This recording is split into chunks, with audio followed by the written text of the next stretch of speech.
आज मनाच्या खोल अंतरंगात उतरायचं ठरवलं आणि साधणार होते मी संवाद स्वतःशीच. वरून डोकावून बघितलं तर फक्त अंधार, नीरव शांतता आणि एक ध्वनी. मनाचा तळ तर वरून कुठेच दिसेना. मग उतरू की नको असा अर्जुन देखील झाला माझा.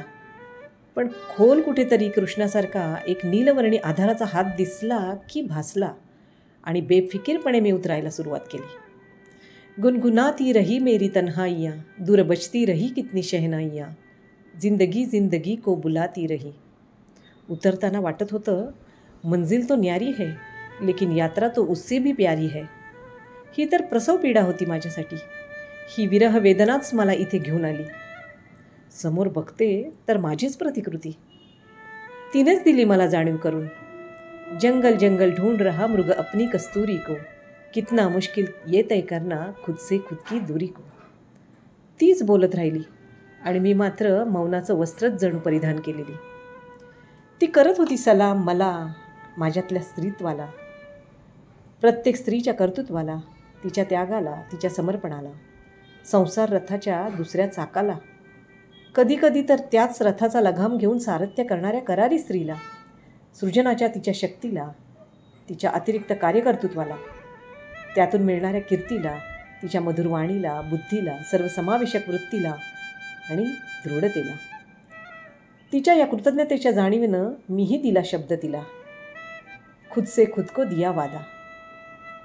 तिने दिला एक घट माझ्या हातात आणि वाटलं माझ्यासारख्या एका मातीच्या घटाला आकार देताना असंख्य हात त्याला लागले होते. कोणी आकार देताना, वरून धपाटा मारताना, तर आतून लगेच आधाराचा हात देतानाचे असंख्य हात दिसले मला.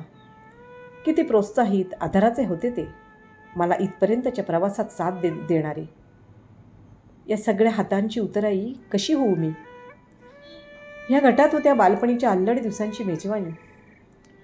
एकदा चाखली की परत नाही हा कठोर नियम असलेली.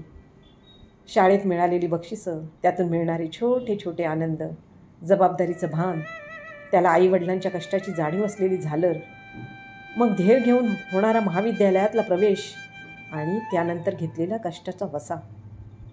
हा घट सतत भरत राहिला प्रामाणिक प्रयत्नांनी, त्यातून मिळणाऱ्या समाधानाने, आनंदाने, शांतीने. कारण आता त्याला विचार आणि आचारांचे अधिष्ठान आहे आणि जगतानाची काही तत्त्व. मग मीही दिला शब्द त्या प्रतिमेला. हा जीवनघट असाच भरत राहीन, सजवत राहीन, अंतर्बाह्य. या अंतरंगातून परत येताना जो वादा किया वो निभाना पडेगा असं म्हणत ती प्रतिमा धूसर होत गेली. हम यूं फासलों से गुजरते रहे, दिल पे कदमों की आवाज आती रही. तेव्हा काही नसताना आज खूप काही असणं आणि एक स्त्री बांधकाम व्यावसायिका म्हणून समाजानं दिलेली साथ, आदर, सन्मान मला सतत प्रेरणा देत राहिली. जीवन की एक एक मुसीबत अब हजार हजार अमृत की घट बनी है. एक एक काटा हजार हजार फूल बनके खिला है. आणि आहे त्यात मी कृतकृत्य आहे, समाधानी आहे, कारण हा घट मला सर्वसमावेशक वृत्तीने परिपूर्ण करायचा आहे.